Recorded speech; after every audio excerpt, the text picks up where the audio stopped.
Para quienes no conocen el mecanismo, y me refiero particularmente al propio equipo de la Defensoría que comparte con el mecanismo, está viendo la creación de esta nueva estructura dentro de la Defensoría, pero quizás no entiende con claridad de qué va aquello, ¿no? En qué consiste, cuál es su necesidad, etcétera. Bueno, para eso será esta jornada, yo no voy a andar demasiado en eso, pero sí quiero darles a entender un poco y transmitirles, ojalá exitosamente, el esfuerzo que ha habido de naturaleza colectiva y por un tiempo ya muy dilatado para lograr que nuestro país tenga un mecanismo nacional de prevención de la tortura. Eso quizás es lo más importante que yo quisiera poder transmitirles a ustedes, ojalá exitosamente. Empecemos por el comienzo, ¿no? Yo tuve la ocasión de participar de los trabajos preparatorios tendientes al mecanismo en calidad de director de política exterior por allá por aproximadamente el año 2000. Y digo aproximadamente porque el texto se aprueba en el 2002, aunque no entra en vigencia hasta que 20 países lo ratifican en el año 2006. Con posterioridad a la entrada en vigor del mecanismo, del protocolo facultativo a la Convención contra la Tortura, que es el instrumento que se crea mediante el cual se establece el Mecanismo Nacional de Prevención contra la Tortura como un método de lucha contra la tortura a nivel global, ¿no? Como un baremo alto, una atalaya a la que aspirar a nivel universal para luchar contra la tortura. En Panamá el tema queda un poco en un espacio de poca actividad. Hay un esfuerzo para que Panamá se adhiera. Se realiza aquí un encuentro latinoamericano en el que también tuvimos una mano. Así que hubo que esperar al año 2011 a que Panamá se adhiriese y ratificase el Mecanismo Nacional de Prevención de la Tortura. Y también tuve ahí el privilegio de ser el único testigo de la firma de la adhesión de nuestro país a ese mecanismo.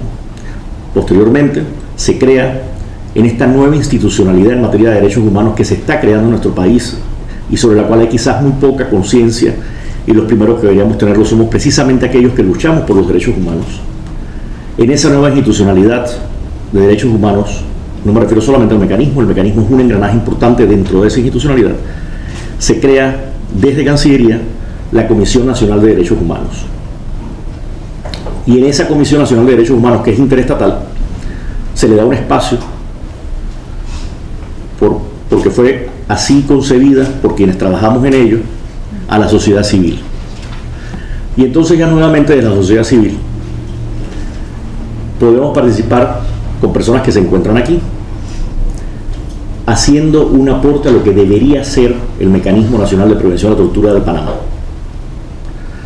En ese sentido participaron por la Defensoría del Pueblo, Elis Ríos. Son trabajos anónimos y poco conocidos y menos reconocidos. Por el Centro de Acción Legal Popular, un señor llamado Fernando Wing.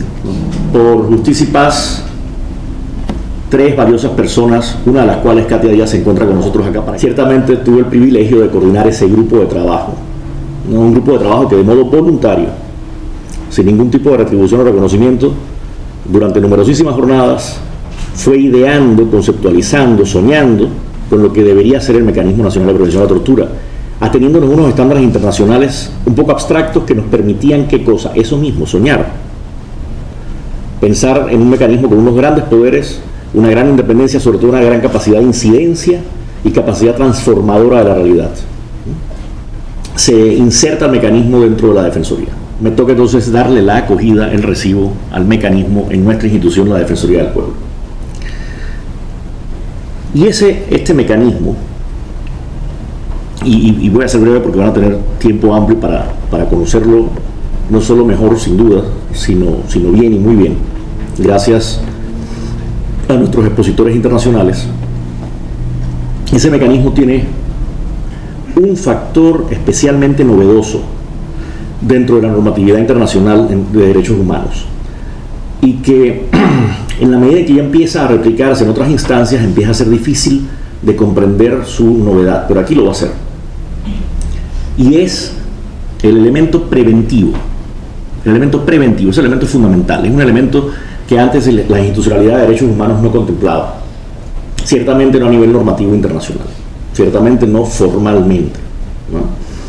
Entonces el mecanismo no solamente es altamente especializado en una temática puntual, que es la de la tortura y otros tratos crueles, inhumanos y degradantes, sino que, sobre todo, desde el punto de vista de sus aportes, novedades y valor agregado, ya no solo para la institución, sino sobre todo para el país y los residentes en el mismo, es esa capacidad de trabajar en la prevención, en impedir anticipadamente que se den vulneraciones a los derechos humanos.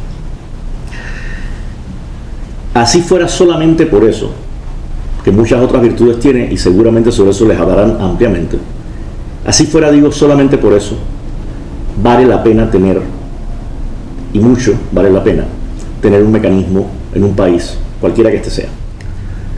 Viniendo de donde vengo en términos vitales, biográficos, si se quiere, yo puedo garantizarles que durante mi periodo se respetará la independencia del mecanismo.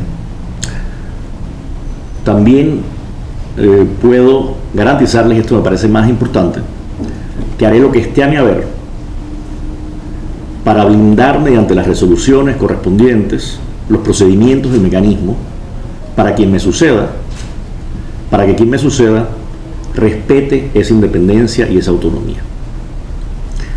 Y yo creo que cuando retrospectivamente veamos la evolución de la Defensoría dentro de unos años, quizás consideremos, y confío yo en que así sea, que uno de los legados más importantes de este periodo administrativo va a ser precisamente no solamente la creación de su mecanismo, sino la consolidación del mecanismo y su, al menos relativo, blindaje frente a intentos de disminuir su independencia y autonomía.